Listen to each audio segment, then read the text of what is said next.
Hello, ladies and gentlemen, and welcome back to Inside Movies Galore. I am your host, David Strege, and here I have another review for you. And this one actually kind of goes back a couple of years, maybe four. This is how long I've been waiting to put this out on YouTube, and wanted to let you know about this project. And let me show you something, because this director, he goes by the name of Dave Fugit, comes from California, and when he came up to Milwaukee's Twisted Dreams Festival, which I was a sponsor of in its first year, he came to me, and this was my first review given to me by a director, and I was ecstatic. I was glad to meet him. He gave me his card, and he gave me the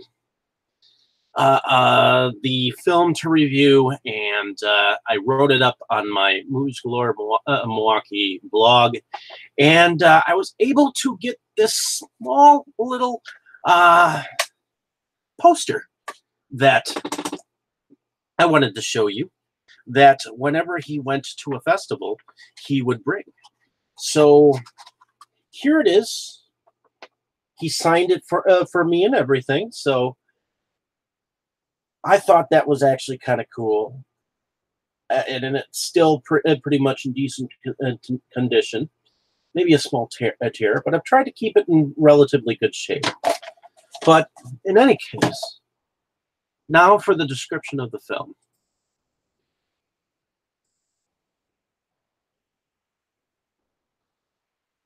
So he ended up putting it under a production company that he created called DAF Productions, which obviously is pretty much his name, just abbreviated.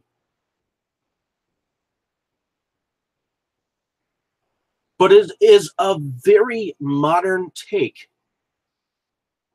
on a serial killer that I believe is definitely a fresh take, as it's a throwback to 70s horror, according to him. We begin as Brooke, a single mother, and Derek, her soon-to-be ex-husband, plan one last nature hike and picnic to their favorite spot. Only Derek doesn't tell her that their spot is soon to be developed for commercial enterprise.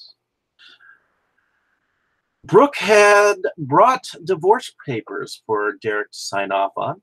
Derek had plans to try to resurrect something of their marriage. Once they get to their apparent spot on the Forbidden Land, their conversation starts out positive, but we find out that Derek was apparently an alcoholic during the midst of their marriage, and once Brooke finds out, he's even brought a bottle of bubbly, she's ready to walk off and starts to. And that's when the first shot rings out. A few moments later, a second shot shoots Derek in one of his ankles, and a few more moments later, after some scrambling and confusion, another shot shoots into his other ankle, leaving him unable to walk.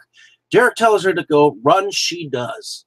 She gets to her car when a hunter walks up.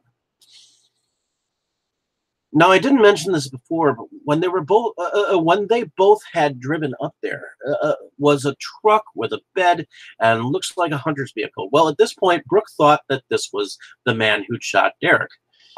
So she got defensive. Suddenly, another man comes along and starts up conversation, as this was the real driver of the truck. The hunter explained he'd only shot a mule deer earlier, and the other man, older, a bit after some play with words, came up behind the hunter and snapped his neck. Wrong place, wrong time. Brooke runs, somehow gets away, and runs back to where Derek was, and in the distance, they see a security guard walking their way. Derek flags him down, but Brooke realizes that the man that had shot Derek was off in the distance holding a high-powered rifle and had Derek in the crosshairs. So when security officer Ray Gordon came up to them, they passed themselves off as just being proposed, and her tears were those of joy. And after a few awkward moments, left saying, "Don't be here when I get back." Soon as Gordon was out of earshot, Delbert Grady, the older man that evidently had produced himself as a hunter, as we were later to know him by, popped down from a rock above and kicked Derek for extra measure and said they'd have to move, ultimately making Brooke aware Grady was after her. The difference is in the way Mr. Grady is almost, or has an interesting way of mannerisms, almost friendly, but definitely hurt you if he has to, kind of mannerisms.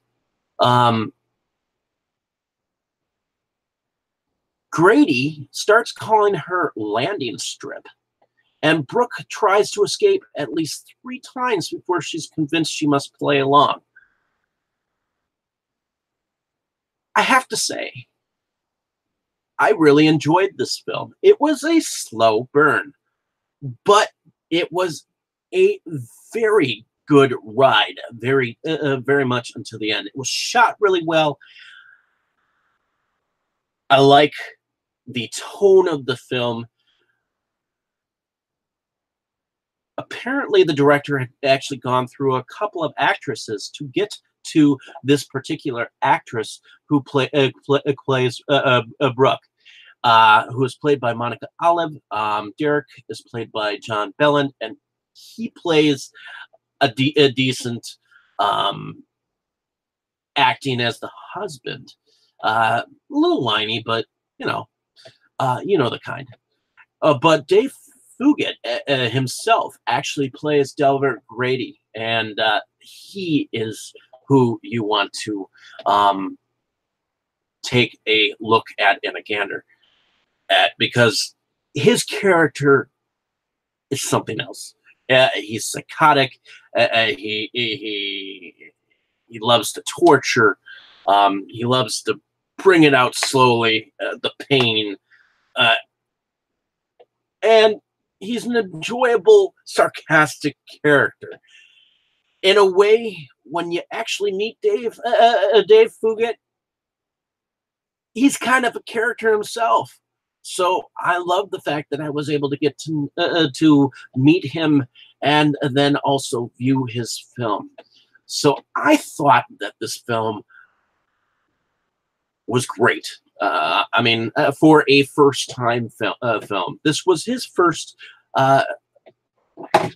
debut film, and he put it all in the money. He even mortgaged his house, and it's just a thrill ride. So I really enjoyed watching this film. The tone, the acting, everything. I didn't want to say everything that happened in this film because you really have to see it. And I hope that it gets a physical release fairly soon. It was filmed in 2000.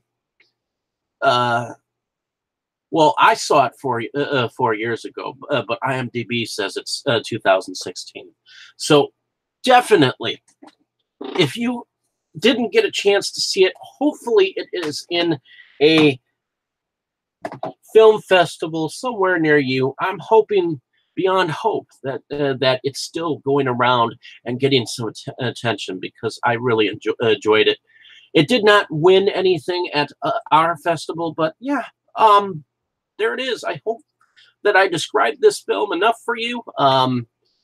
It was definitely entertaining. I would love to see it again in physical form. Thank you so much for allowing me to describe it for you. I really enjoyed it once again. Thank you so much for the traffic ahead of time. Check out some of my older reviews. Check out some of the newer reviews that I'll be checking out. I'll have some very cool stuff in store for you. And stick around. This year's going to be fantastic.